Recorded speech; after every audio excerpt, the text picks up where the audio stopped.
Hi అండి. Debutante director కాబట్టి కొంచెం కంగారు పడి మాట్లాడతాను. ఎక్కువ అంత కంఫర్ట్గా ఉండదేమో, అడ్జస్ట్ అయ్యానండి సార్.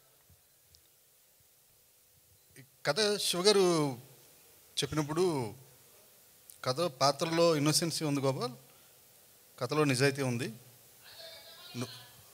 కథలో నిజాయితీ ఉంది. సినిమా సౌండ్ చేస్తే చాలే, కంగారుగా ఉంది కొంచెం. కథలో నిజాయితీ ఉంది, దీన్ని ఇలాగే స్క్రీన్ మీదకి ఎక్కిచ్చేసి వెనకమాల ఏమన్నా నేను చూసుకుంటా అన్నారు. అన్నట్టుగానే ఈరోజు వరకు మాతో నిలబడి ఆ సినిమాని ఇంత దూరం తీసుకొచ్చి ఇంత పెద్ద ప్రీ రిలీజ్ ఈవెంట్ని మాకు ఇచ్చారు. చాలా థ్యాంక్స్ సార్. అలాగే కృష్ణమ్మ అనే టైటిల్ పెట్టుకోవడానికి కారణం ఏంటంటే, మన భారతీయ సంస్కృతిలోనే నదుల్ని ఎమోషనల్గా ఫీల్ అవుతుంటాం, అమ్మలుగా ఫీల్ అవుతుంటాం. గోదావరి గట్టు నుండేవాళ్ళు గోదావరమ్మ అంటారు, గంగా నది ఒడ్డు నుండేవాళ్ళు గంగమ్మ అంటారు. అలాగే మా కృష్ణ ఒడ్డు ఉండేవాళ్ళు అందరూ కృష్ణమ్మ అంటారు, కానీ కృష్ణ అని విడిగా అనరు. సో ఆ నదిలాగే ఆ నది ఒడ్డున పెరిగిన మా వించిపేట భద్ర కూడా అనేక మలుపులు తిరుగుతూ అతని జీవితం వెళ్తూ ఉంటుందండి. అందుకనే ఈ టైటిల్ అనుకున్నాం.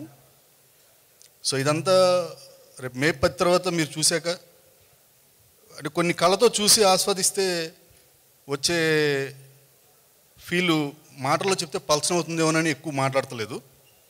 అందుకే రేపు 10 తర్వాత మీరు చూసిన తర్వాత మరిన్ని సందర్భాల్లో మేము మాట్లాడే అవకాశం మాకు వస్తుందని నమ్ముతూ ఈ సినిమా మే 10న మీ ముందుకు రాబోతుంది. ఇప్పుడు దాకా మేము యూట్యూబ్లో మా కంటెంట్ మొత్తం చూసుంటారు, సాంగ్స్ కానీ టీజర్ ట్రైలర్స్ కానీ.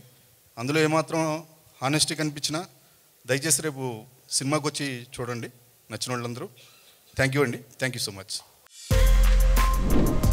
For more videos like this, subscribe Big TV channel.